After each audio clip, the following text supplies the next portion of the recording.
Mr. Leslie, we've had a Q&A about general primary and secondary, but obviously VCAL is quite different to that. Can you tell us how remote learning is going to work with VCAL, being such a practical subject?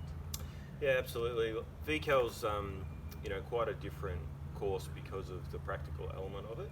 Obviously, we're going to have to be quite flexible, and both the students and the teachers are going to have to adapt to the current circumstances. Because of that, we will be a little bit more theory-based. We're obviously going to be talking to parents and students about this term being a bit of a hard slog in regards to that.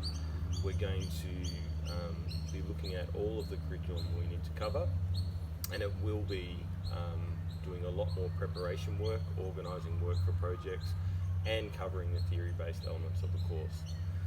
That being said, that actually frees us up to do a lot more practical work in the second half of this year if things do return to normal. But the most important thing is that both parents and students realise that we are going to get through this time, that we're in it together, we've got each other's backs, and they don't need to be concerned about what this means in terms of completion this year. Yeah, great. And so, just practically speaking, on the days when a VCAL student would normally be at school, are they checking into teams? Are they having classroom discussions? How does that work? Yeah, so we will also be using the Teams platform, like all other course areas are using. We've broken up the 3 days that VCAL would traditionally be at the college into half days. So on Mondays, Tuesdays and Fridays, they will be doing half day from the morning till lunchtime, and then from lunchtime till the end of day. And so what that will look like is they might have literacy on a Monday morning, and then they'll have personal development skills in the afternoon. Teachers will be touching base with them.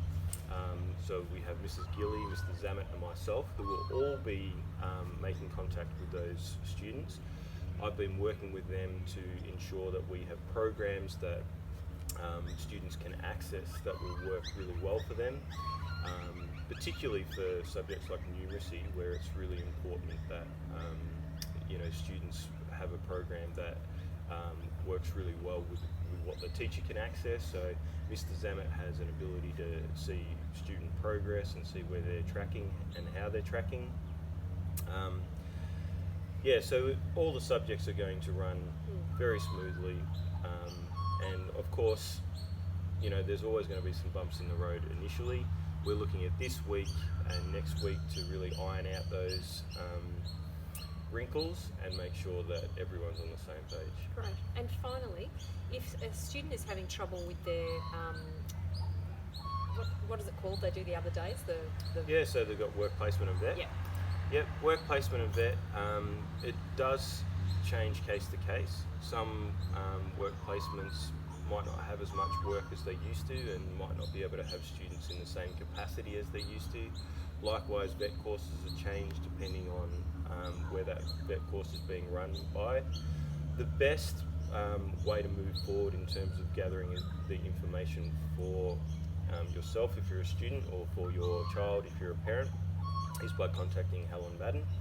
She has been doing a lot of work to make sure that students understand what is required of them in regards to both work placement and their vet courses, and you can make contact with her via email, and she will return that message or give you a call just to talk you through that process.